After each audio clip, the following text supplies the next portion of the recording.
जय हिंद दोस्तों, कैसे हैं आप सभी। माता रानी के सभी प्यारे भक्तों को जय माता दी। दोस्तों, मैं आया हूं माता रानी के पावन दरबार में और आज मैं इस वीडियो के माध्यम से आपको माता वैष्णो देवी जी के दर्शन और यात्रा से जुड़ी हर एक छोटी बड़ी जानकारी शेयर करूंगा। अगर आप भी माता वैष्णो देवी जी की यात्रा पर आने की प्लानिंग कर रहे हैं तो दोस्तों ये वीडियो आपके लिए बहुत ही ज़्यादा हेल्पफुल रहेगा।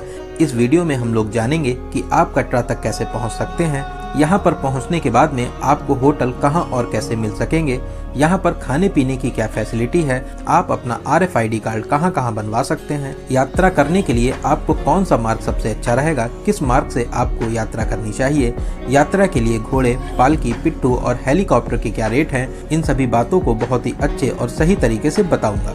तो पूरी जानकारी के लिए एक बार इस वीडियो को पूरा जरूर देखें, जिससे आपको बहुत ही अच्छे तरीके से सारी जानकारी मिल सके। तो चलिए शुरू करते हैं माता वैष्णो देवी जी की पावन यात्रा। जय माता दी। दोस्तों, सबसे पहले हम लोग जानते हैं कि आप यहाँ तक कैसे पहुँचेंगे। वैष्णो देवी आने के लिए आपको कटरा या जम्मू तक आना रहता है। यहाँ तक आने के लिए बहुत से माध्यम हैं, तो सभी को वन बाय वन डिस्कस करते हैं। अगर आप ट्रेन से अपनी यात्रा को पूरा करना चाहते हैं तो आप कटरा या जम्मू तक बाई ट्रेन आ सकते हैं। सभी प्रमुख शहरों से जम्मू तक बड़े आसानी से आपको ट्रेन मिल जाएगी। अगर आपकी ट्रेन कटरा तक नहीं जाती है तो आप जम्मू में उतरकर जम्मू स्टेशन के बाहर बने स्टैंड से बस या टैक्सी लेकर कटरा तक पहुंच सकते हैं। बात बस की करें तो आपको यहां पर अलग अलग रेट की बस मिल जाती हैं। लोकल बस में आपसे 80 रुपए का चार्ज करते हैं, लेकिन लोकल पैसेंजर्स को उतारते हुए 48 किलोमीटर की दूरी के लिए 2.5 से 3 घंटे लगा देती है। डायरेक्ट कटरा तक वाली बस में आपसे 120 रुपए का चार्ज करते हैं, मात्र 1.5 घंटे में आपको कटरा पहुंचा देते हैं। AC बस में आपसे 150 रुपए का चार्ज करते हैं। जम्मू कश्मीर स्टेट बस में आपसे 105 रुपए का चार्ज किया जाता है। ये बस भी कहीं कहीं रुककर आपको कटरा तक पहुंचाती है। अब बात करें टैक्सी की, तो टैक्सी वाले आपसे 1000 से 1500 रुपए का चार्ज करते हैं। मात्र 1 घंटे में आपको कटरा ड्रॉप कर देते हैं। दोस्तों, अगर आप दिल्ली, हरियाणा, पंजाब से बस के द्वारा माता रानी के दर्शन करने आना चाहते हैं तो इन सभी जगहों से आपको डायरेक्ट बस जम्मू या कटरा तक के लिए मिल जाती है। आप इन प्लेसेस से बस के माध्यम से भी यहाँ तक आ सकते हैं। दोस्तों, अगर आप अपनी प्राइवेट कार से आना चाहते हैं तो यहाँ तक आने के लिए ये एक बेस्ट तरीका रहता है। आप अपनी कार से भी यहाँ तक आ सकते हैं।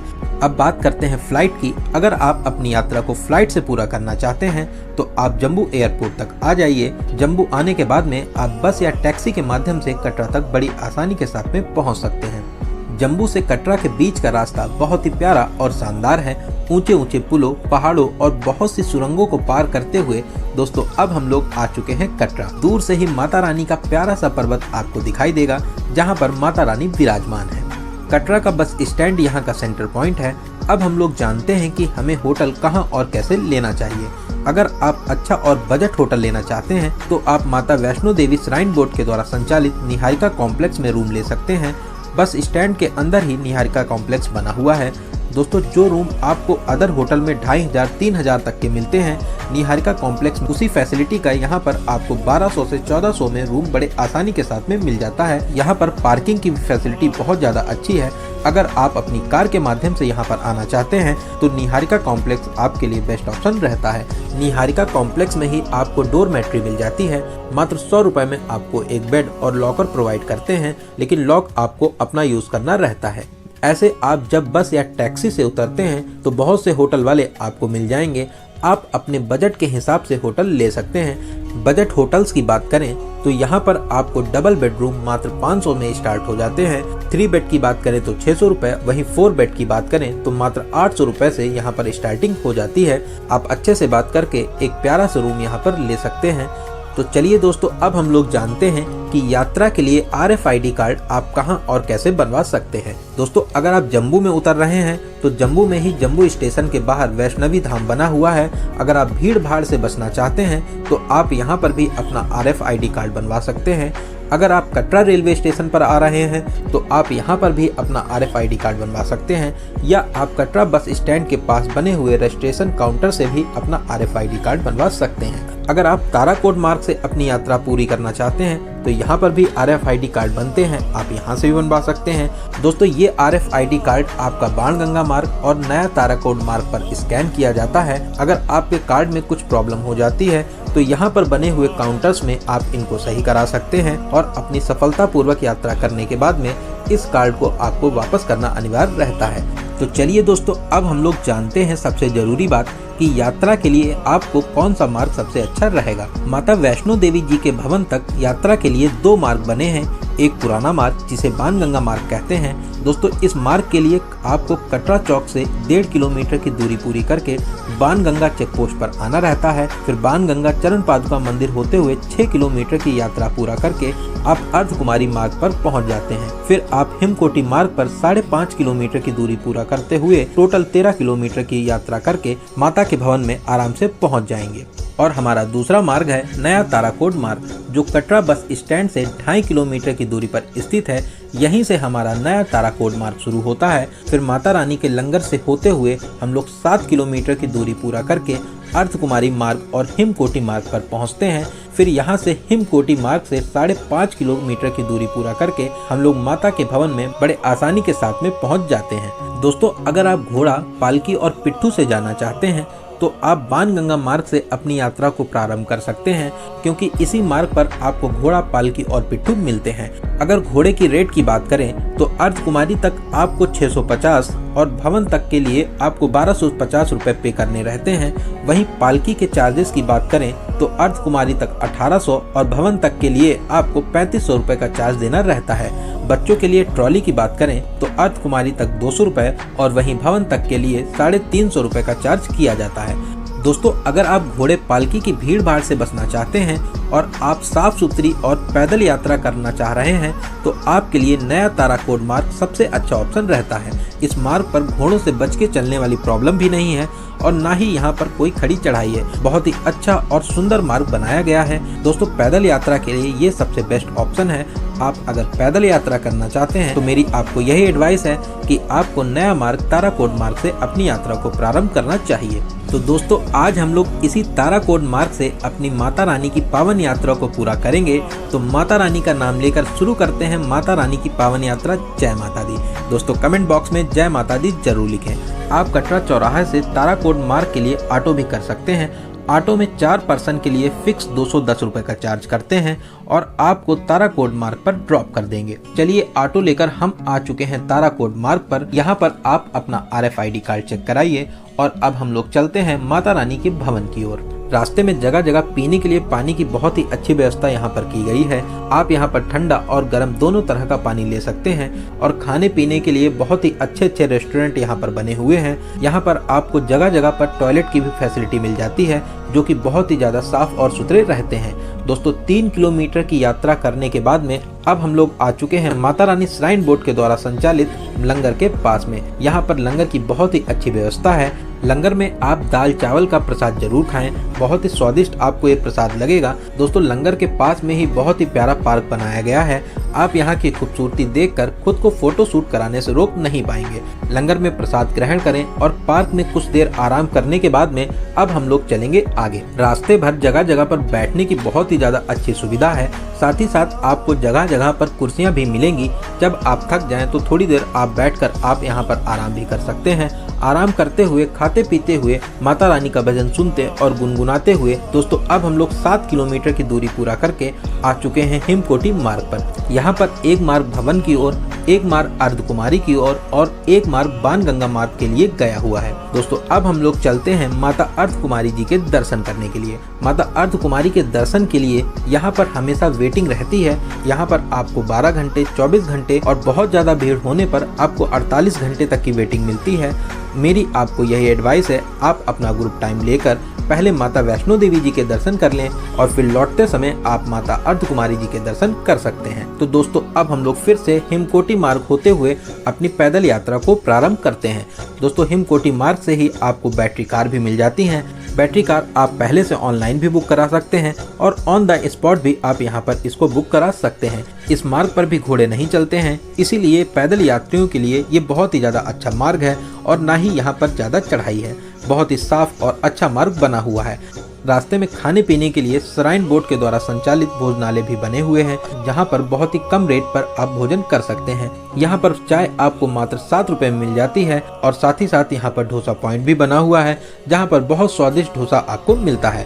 इस मार्ग पर भी जगह जगह साफ और सुथरे टॉयलेट बने हुए हैं। अगर आपको हेल्थ से रिलेटेड कोई भी प्रॉब्लम होती है तो इसके लिए यहाँ पर डिस्पेंसरी भी बनी हुई है। अगर आपको कोई भी प्रॉब्लम होती है तो आप खुद को यहाँ पर दिखा भी सकते हैं। भक्तों की यात्रा में कोई भी प्रॉब्लम ना हो, इसके लिए सभी बातों का विशेष ध्यान रखा गया है। रास्ते में आराम करते हुए, खाते पीते हुए दोस्तों अब हम लोग आ चुके हैं माता रानी के भवन से मात्र 1 से 1.5 किलोमीटर की दूरी पर। यहीं से माता रानी का प्यारा सा भवन दिखाई देने लगता है। माता रानी का भवन देखकर शरीर की सारी थकान दूर हो जाती है। भवन को देखकर बहुत ही ज्यादा सुकून मिलता है। दोस्तों अब हम लोग आ चुके हैं माता रानी के भवन के पास में। अगर आप यहाँ पर स्नान करना चाहते हैं तो यहाँ पे बहुत से टॉयलेट और बाथरूम बने हुए हैं जो फ्री ऑफ कॉस्ट हैं। आप स्नान करने के बाद में प्रसाद काउंटर से प्रसाद ले सकते हैं और यहाँ पर बने हुए लॉकर रूम में अपना मोबाइल, बैग, बेल्ट और इलेक्ट्रॉनिक सामान जरूर रख दें, क्योंकि माता रानी के भवन में इन सभी चीजों को ले जाना वर्जित है। दोस्तों लॉकर में सारा सामान रखने के बाद में माता रानी का प्रसाद लेकर अब हम लोग चलते हैं माता रानी के दर्शन के लिए। अब हम लोग लाइन में लगेंगे और माता रानी का नाम लेते हुए आगे बढ़ते रहेंगे। जय माता दी, जय माता दी। गुफा के अंदर माता पिंडी रूप में विराजमान है। आप गुफा में प्रवेश करें, अपनी मनोकामनाएं मांगे, माता रानी के पिंडी रूप में दर्शन करें। दोस्तों आप बहुत ही ज़्यादा किस्मत वाले हैं जो माता रानी के दर्शन करने के लिए माता रानी ने आपको बुलावा भेजा था। आप माता रानी के दर्शन करने आए। दोस्तों आप अपनी यहाँ पे सभी मनोकामनाएं मांगे, माता रानी आपकी सभी मनोकामनाएं जरूर पूरी करेंगे। दोस्तों कमेंट बॉक्स में जय माता दी जरूर लिखें। दोस्तों अगर आपको दर्शन करने के बाद में रात हो जाती है और आप रात में यहाँ पर रुकना चाहते हैं तो आप यहाँ पर काउंटर से कंबल ले लीजिए। कंबल के लिए आपको 100 रुपए का चार्ज देना रहता है और जब आप कंबल को रिटर्न करते हैं तो आपको 100 रुपए आपके रिटर्न कर दिए जाते हैं। दोस्तों यहाँ पर बने हुए भवन में भी आप रुक सकते हैं। यहाँ पर कालिका भवन, पार्वती भवन और बहुत से भवन बने हुए हैं। आपको यहाँ पर बेड की सुविधा मिल जाती है जिसके चार्जेस बहुत ही कम 120 रुपए रखे गए हैं। अगर बेड खाली है तो आप यहाँ पर बेड भी ले सकते हैं। अगर आप पहले से अपने बेड को ऑनलाइन बुक करना चाहते हैं तो पहले से भी आप ऑनलाइन बुक कर सकते हैं। ये भी एक अच्छा तरीका रहता है। अगर आप चाहें तो माता रानी के दर्शन करने के बाद में तुरंत ही भैरव बाबा के दर्शन करने जा सकते हैं। भैरव मंदिर 1 से 1.5 किलोमीटर की दूरी पर स्थित है, लेकिन ये चढ़ाई बहुत ही ज़्यादा सीधी और खड़ी है। अगर आप पैदल यात्रा करना चाहते हैं तो पैदल चले जाइए, अदरवाइज आप घोड़े से भी यहाँ तक जा सकते हैं। घोड़े में आपसे 300 से 400 रुपये चार्ज करते हैं। और दोस्तों अगर आप चाहें तो आप रोपवे के माध्यम से भी भैरव मंदिर तक जा सकते हैं। सुबह 7:45 से रोपवे की सेवा शुरू हो जाती है और शाम को 4:30 बजे तक रोपवे की सुविधा चलती रहती है। आपको राउंड ट्रिप के लिए 100 रुपए का चार्ज देना रहता है। आप रोपवे की सहायता से आराम से भैरव मंदिर तक पहुंच सकते हैं। आप भैरव बाबा के दर्शन करिए, अपनी मनोकामनाएं मांगिए, भैरव बाबा आपकी मनोकामनाएं जरूर पूरी करेंगे। भैरव घाटी से आप बहुत ही ज्यादा अच्छे नज़ारों को देख सकते हैं। आपको यहाँ पर बहुत ही खूबसूरत और शानदार नज़ारे देखने को मिलते हैं। यहाँ से आपको माता रानी का बहुत ही प्यारा और अलौकिक भवन देखने को मिलता है, जिसकी सुंदरता मैं शब्दों में बयान नहीं कर सकता। इसके लिए आपको माता रानी के दर्शन करने तो जरूर आना पड़ेगा। दोस्तों भैरव बाबा के दर्शन करने के बाद में अब हम लोग चलेंगे नीचे। दोस्तों जब हम लोग रोपवे के माध्यम से नीचे आते हैं तो हम लोगों को ऐसा लगेगा कि हम लोग मंदिर की तरफ खींचे चले आ रहे हैं। दोस्तों ये पल आपकी लाइफ का बहुत ही ज़्यादा खुशनुमा पल होने वाला है, क्योंकि इस पल में आपको बहुत ही ज़्यादा सुकून और शांति मिलेगी। दोस्तों सामने माता रानी का अलौकिक दरबार है और हम लोग माता रानी के दरबार की तरफ खींचे चले आ रहे हैं। दोस्तों अब हम लोग रोपवे के माध्यम से नीचे आएंगे और अब हम लोग चलेंगे माता अर्धकुमारी के दर्शन करने के लिए।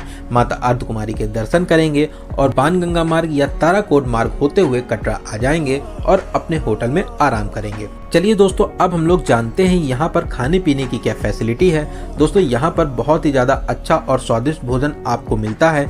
मात्र 100 रुपये से यहाँ पर थाली भोजन स्टार्ट हो जाता है। यहाँ पर बहुत ही ज़्यादा अच्छे और साफ सुथरे भोजनालय बने हुए हैं। आप यहाँ पर बहुत ही अच्छे और सही रेट पे भोजन कर सकते हैं। चलिए दोस्तों अब सबसे ज़रूरी बात करते हैं बजट की। कितने बजट में आप इस पावन यात्रा को पूरा कर सकेंगे। दोस्तों मैं मान के चलता हूं कि आप कम से कम 2 लोग तो माता रानी की यात्रा करने के लिए आएंगे ही। दोस्तों मात्र 2000 से 2500 के बजट में आप इस यात्रा को बहुत ही अच्छे तरीके से पूरा कर लेंगे। इस बजट में जम्मू से कटरा तक के लिए बस, कटरा में एक बजट होटल, यहाँ पर खाना पीना, ताराकोट मार्ग तक ऑटो इंक्लूड है। अगर आप VIP होटल लेते हैं और 3 स्टार रेस्टोरेंट में भोजन करते हैं, फिर दोस्तों जैसा आपका बजट हो उस हिसाब से माता रानी की यात्रा को पूरा कर सकते हैं। दोस्तों यहाँ पर आप फेमस कटरा मार्केट में खरीदारी जरूर करें और अपने प्रियजनों के लिए उपहार स्वरूप भेंट जरूर ले जाएं। आप यहाँ पर बादाम, अखरोट, केसर और बहुत से ड्राई फ्रूट्स को ले सकते हैं। यहाँ पर बहुत ही बड़ी बड़ी और अच्छी आपको ड्राई फ्रूट्स की दुकान मिल जाएंगी, जहाँ पर बहुत ही अच्छे और सही रेट पे आप ड्राई फ्रूट्स ले सकते हैं। दोस्तों अगर आप अपनी इस यात्रा को हेलीकॉप्टर से पूरा करना चाहते हैं तो आपको यहाँ पर हेलीकॉप्टर की भी सुविधा मिल जाएगी। आप निहारिका भवन से अपने हेलीकॉप्टर को ऑन द स्पॉट भी बुक करा सकते हैं, या आप चाहें तो पहले से अपनी ऑनलाइन टिकट को भी बुक करा सकते हैं। हेलीकॉप्टर के टिकट की प्राइस की बात करें तो वन साइड के लिए आपको 1830 और राउंड ट्रिप के लिए आपको 3660 रुपए का टिकट लेना रहता है। इस प्राइस में आप आराम से हेलीकॉप्टर की मदद से सांझी छत तक जा सकते हैं और वहां से आप 1 किलोमीटर की यात्रा को पूरा करके माता के भवन तक आराम से पहुंच सकते हैं। दोस्तों यहाँ पर आपको बहुत ही अच्छे और सही तरीके से हर एक छोटी बड़ी जानकारी दी गई है। अगर फिर भी आपकी यात्रा से रिलेटेड कोई भी क्वेश्चन रह जाते हैं तो आप हमें कमेंट के माध्यम से पूछ सकते हैं। आपके कमेंट का बहुत ही जल्दी रिप्लाई दिया जाएगा। दोस्तों वीडियो से रिलेटेड अगर आपके कोई सुझाव हो तो आप हमें कमेंट के माध्यम से ज़रूर बताएं, अगले वीडियो में उनको ज़रूर शामिल किया जाएगा। दोस्तों आपको ये वीडियो कैसा लगा और इस वीडियो को आप कहां से देख रहे हैं, कमेंट के माध्यम से हमें ज़रूर बताएं। दोस्तों आपको अगर वीडियो अच्छा लगा हो तो वीडियो को लाइक करना बिल्कुल ना भूलें और आप किसी दूसरे वीडियो में खो जाएं उससे पहले चैनल को सब्सक्राइब कर लीजिए। साथ में बेल आइकन प्रेस करने के बाद में ऑल नोटिफिकेशन को जरूर क्लिक करें। तो चलिए दोस्तों अब मिलते हैं किसी अगले ऐसे ही इन्फॉर्मेटिव वीडियो में। तब तक आप अपना और अपने परिवार का बहुत ज़्यादा ख्याल रखें। आपकी यात्रा सफल, सुगम और मंगलमय हो। जय हिंद, जय भारत, जय माता दी।